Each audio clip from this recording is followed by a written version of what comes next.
First of all, thank you for having me here. My name is Basil, and I was a part in the India and Pakistan group.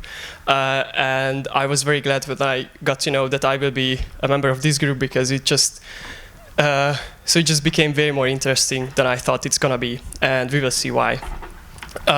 First of all, we got 8 aspects for this whole camp, but we choose only 3 to focus a little bit more, and we would like to show you these in the aspects of Pakistan and India. And these are going to be the social conflicts, the environmental problems, and the geopolitical conflicts of these countries. But first of all, before we would dive in, I would like to show or just give you some data about these countries just to be able to put in context, just to understand them a little bit more. So Pakistan has around 250 million people of population, and India has a little bit bigger. They have almost 1.5 billion people, so they are basically the most popular country in the whole world. So he's a little bit bigger brother than Pakistan.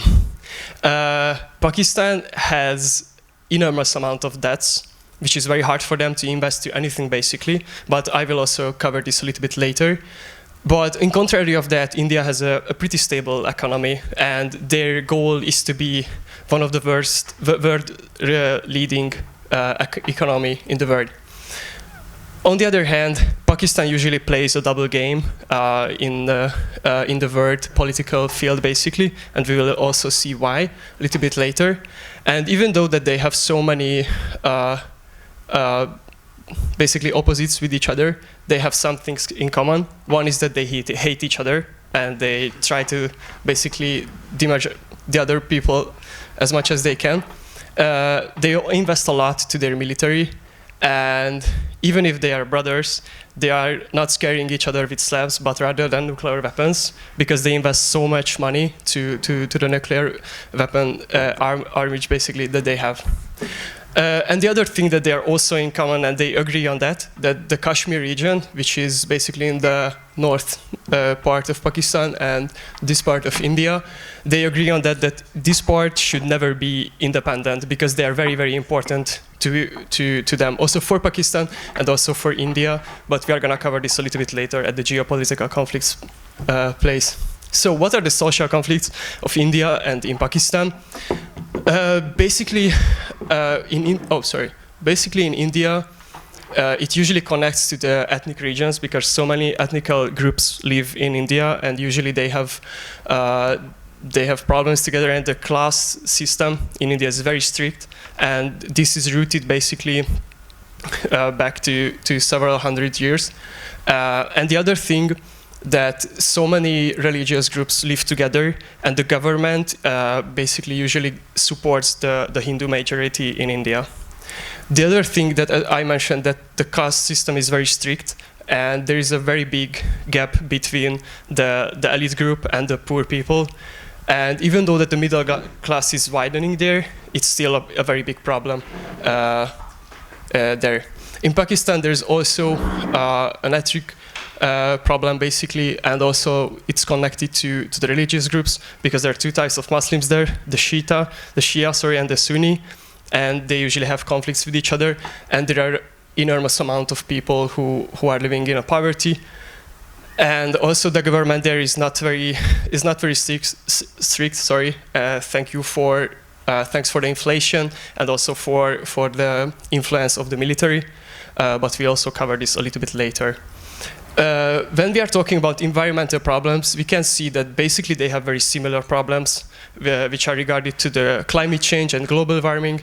They have an enormous amount of air pollution, especially through this for the bigger cities there, and also they have a water pollution, and they have lots of trash, and they just don't know how can they basically get rid of it. When we are talking about geopolitical conflicts, I mentioned you before the Kashmir region, and for India it's very important, because basically this could be a gate between India and the Central Asia, and it can be the fastest route to get all of the products that they have basically to export there. And for Pakistan it's very important, because basically the water that comes to that goes to Pakistan, it goes through this Kashmir region, and they just cannot allow to India to control this area because it's very important to them for the water system. And also, as I mentioned, Pakistan usually plays a dual-player game, which means that, so for example, when 9/11 happened in 2001, Pakistan said that, okay, we are going to say no to terrorism, but later on it found out that basically the leader of the group was hiding in Pakistan. And when the USA found out this, they was like, just, how you didn't even realize it then? And I also mentioned that the military influence in Pakistan is very, very big.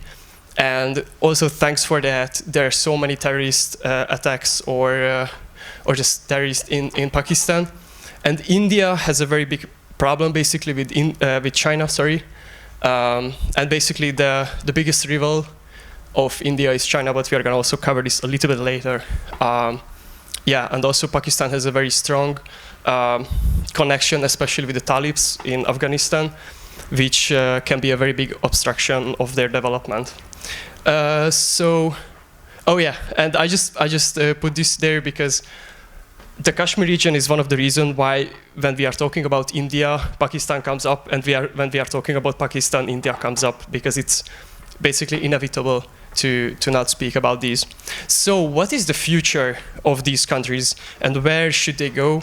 To cover these, we made a SWOT analysis of these countries. And for India, we found that it's a very big strength for them, that they have a pretty stable economy, and they have a very, very big young population, which is also true for Pakistan, sorry. But for the weaknesses, for India, it's very hard that they have small tensions with small countries in the neighborhood. So, for example, they have a problem with Tibet when China occupied it, and basically it just consumes so much energy from India, and India has to focus on these rather than focusing being one of the leader countries in the area. For opportunities, we wrote two things. One is the sustainable development, which is a key if you want to be one of the leaders of the whole region and a new pole in the whole world system. Yeah, and the other thing just to be the center of South Asia. And for threats, we wrote basically China, which is India's rival, and it's a very big threat to India. When we are talking about Pakistan, the geopolitical location is a very big strength. It can be basically a center of mercantism, because basically for China, the fastest route to Europe is through Pakistan. And also Pakistan has a warm bay, which is a very big advantage, and they should use it. The weakness is the enormous amount of debt and the lots of conflicts that they have in their own country, because basically it blocks the development. Because, for example, even though that so many investments goes to Pakistan, they cannot really have their own effect, because some kind of corruption happens, or when the workers start to work, the military just attacks them and they just cannot do their own work. So they really need to do something with it. But as I mentioned, it can be a very good opportunity if they try to focus to be a center of mercantism, because they can just get so many revenue of them and invest it to so many things that they now just cannot afford it. And of course, because they're a developing country, they should really focus on the sustainability for economic reasons and also for environmental reasons. And the threats for Pakistan, it's still the terrorism and the corruption. So they should really focus on these. And I think that's it. So we're gonna wrap it up. And I want to say a huge thank you for your attention. I want to say a huge thank you to our mentor, because he helped us a lot, and also to our team. And if you have any questions, please feel free to ask. Thank you.